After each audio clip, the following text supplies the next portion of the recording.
Nou vriende, goeiemôre. Ons is die Here nog dankbaar dat ons vanmôre weer kan stil word so rondom die woord. Ons is vanmôre by Spreuke 24.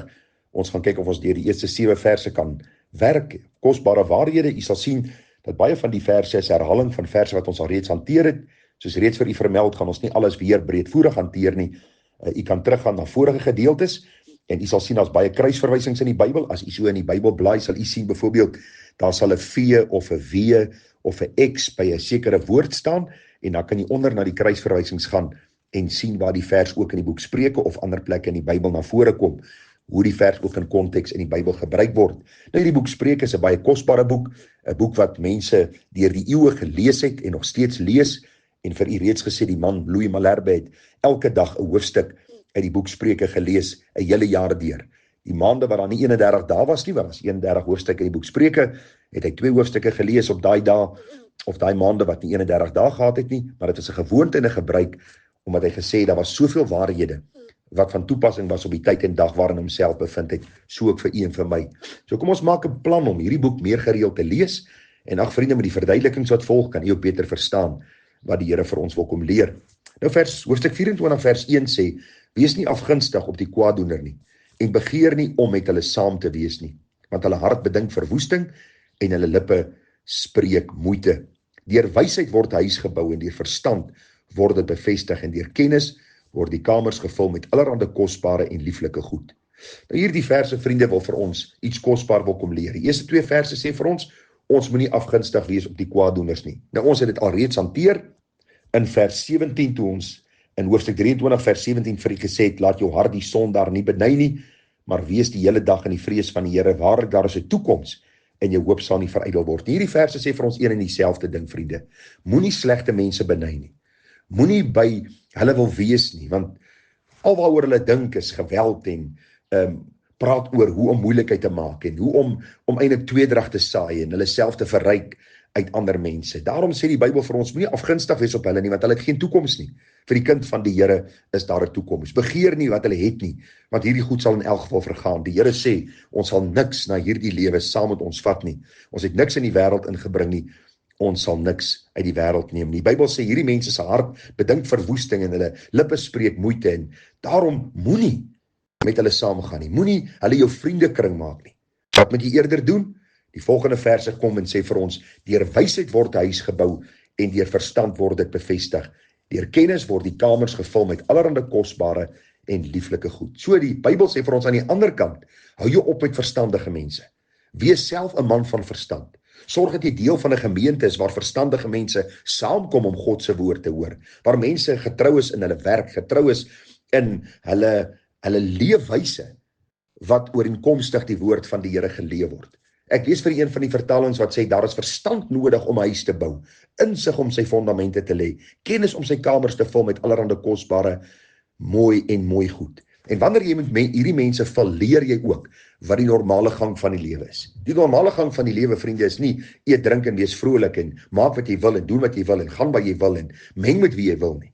Die Here sê ons hele lewe moet gekenmerk word deur insig, verstand en wysheid, sodat ek 'n lewe kan maak wat God welbehaaglik is. Want u sien, die Here gaan ook eendag van my vra. En die Here gaan ook eendag van my rekenskap eis oor hoe ek my lewe geleef het, hoe ek my geld gespandeer het, met wie ek omgang gehad het, met wie ek gekuier het, waar ek in 'n gemeente betrokke was, hoe ek 'n aandeel gehad het in hierdie gemeente en hoe ek ook gegroei het in my wysheid en kennis en insig. U sien, 'n kind van die Here is iemand wat 'n goeie rentmeester is. Daarom meng hy hom met wyse mense. En ag vriende, hy is nie afgunstig oor die goddeloses wat se pad na die ewige afgrond toe afgaan nie. Die volgende 2 verse brei bietjie uit oor die gedagte van wysheid. Daar staan 'n wyse man is sterk en 'n man van kennis ontwikkel krag.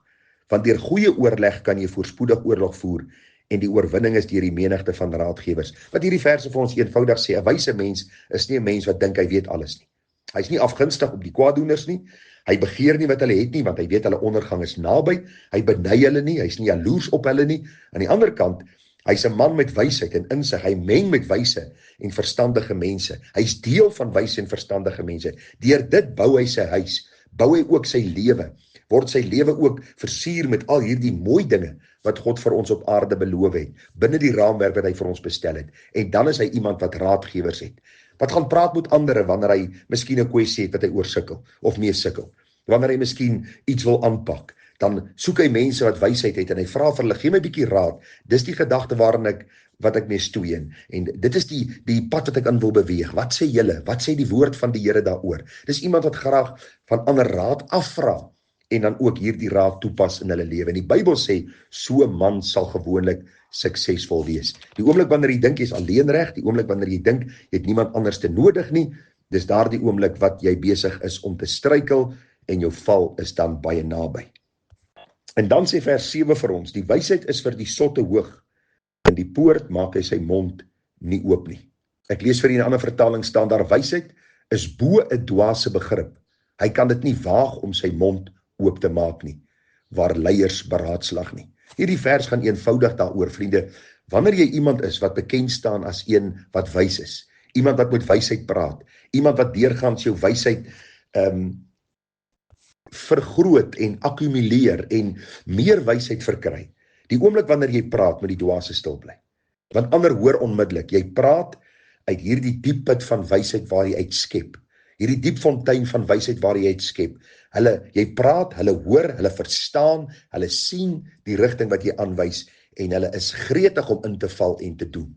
Wanneer die dwaas sy mond oopmaak, kom hulle agter en eindelik vra hulle vir hom en versoek hulle om eerder stil te bly in die geselskap van die wyses. So wat die Bybel vir ons eenvoudig sê, vriende, en ek vat net gou vinnig saam. Hou op die kwaaddoeners beny.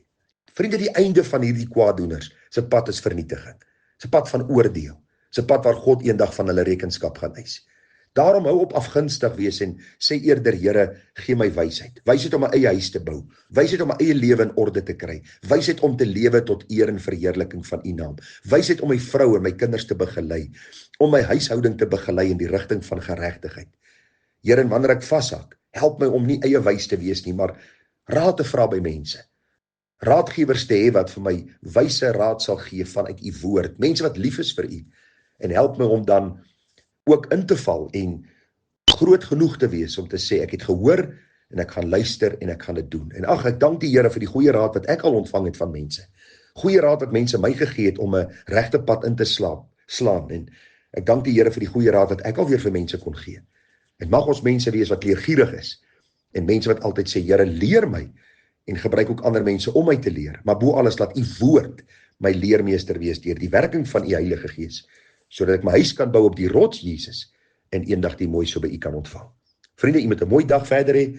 Ek bid dat die Here vir u ryklik sal seën, dat die Here vir u sal gebruik in sy diens en tot sy eer waar hy u geplaas het, of dit by die werksplek is, by die skool, miskien by die ouerhuis, waar ook al, dat u lig skyn voor die mense, dat God die Vader verheerlik sal word en mense na hom getrek kan word. Groete vir u, mooi dag verder, tada.